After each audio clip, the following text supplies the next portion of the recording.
ओम नमः शिवाय। भगवान शिव की कृपा से आज हम आप सभी को महाशिवरात्रि की पावन कथा सुनाने जा रहे हैं। महाशिवरात्रि का यह पर्व केवल उपवास और पूजा का दिन नहीं, बल्कि यह शिव तत्व को समझने और उनके आशीर्वाद को प्राप्त करने का उत्तम अवसर है।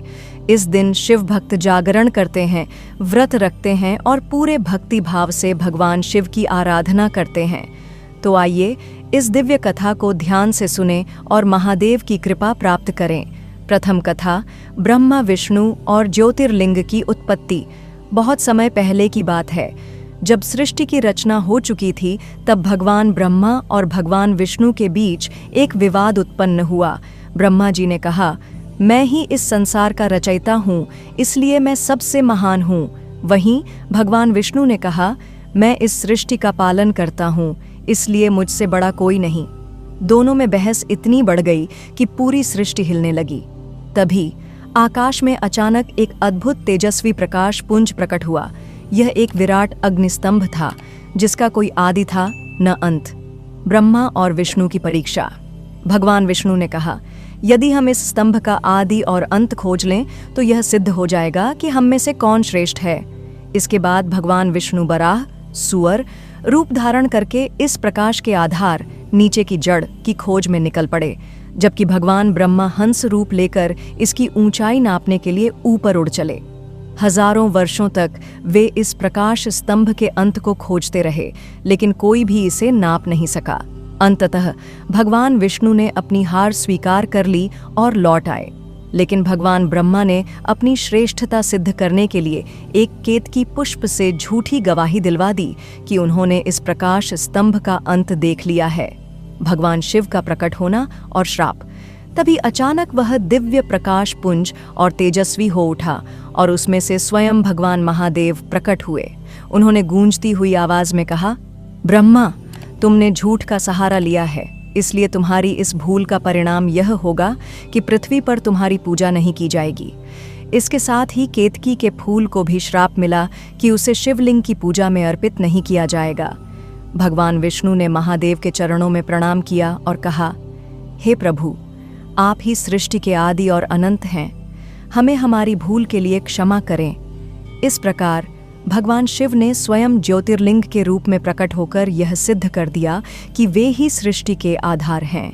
द्वितीय कथा, शिव पार्वती विवाह। अब आइए दूसरी पवित्र कथा की ओर चलते हैं, जो भगवान शिव और माता पार्वती के विवाह से जुड़ी हुई है।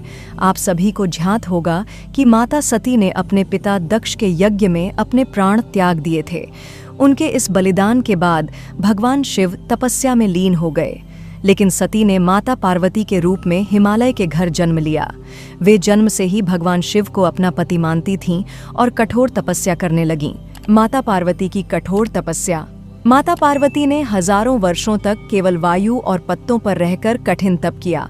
उनकी तपस्या से प्रसन्न होकर नारद मुनि ने भगवान शिव से कहा, हे महादेव, पार्वती जी ने आपको पाने के लिए कठिन तपस्या की है, कृपया उन्हें स्वीकार करें।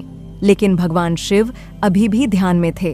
तब स्वयं देवर्षि नारद, सप्तर्षि और सभी देवताओं ने मिलकर भगवान शिव से अनुरोध किया। अंततः भगवान शिव प्रकट हुए और माता पार्वती से कहा, हे देवी, तुमने कठिन तप किया है, मैं तुम्हारी भक्ति और प्रेम से प्रसन्न हूँ, मैं तुम्हें अपनी अर्धांगिनी के रूप में स्वीकार करता हूँ।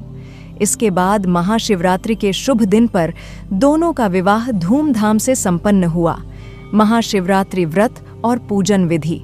महाशिवरात्रि के दिन भक्तगण पूरे दिन उपवास रखते हैं और भगवान शिव का जल, दूध, बेलपत्र, धतूरा और भस्म से अभिषेक करते हैं।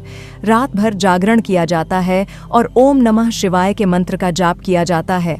ऐसा कहा जाता है कि जो भक्त इस दिन भगवान शिव की आराधना करता है, उसे मोक्ष की प्राप्ति होती है और उसके सभी पाप नष्ट हो जाते हैं। कथा का विग्रह। तो मित्रों, यह थी महाशिवरात्रि की पावन कथा। इस कथा से हमें यह शिक्षा मिलती है कि हमें अहंकार नहीं करना चाहिए, सत्य के मार्ग पर चलना चाहिए और भगवान शिव की भक्ति से अपने जीवन को पवित्र बनाना चाहिए।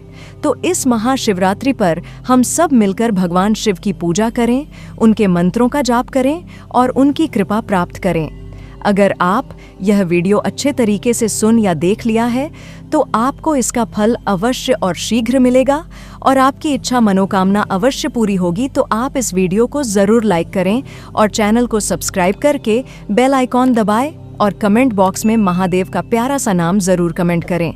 चलिए मिलते हैं आपसे अगली वीडियो में, तब तक के लिए हर हर महादेव। ओम नमः शिवाय।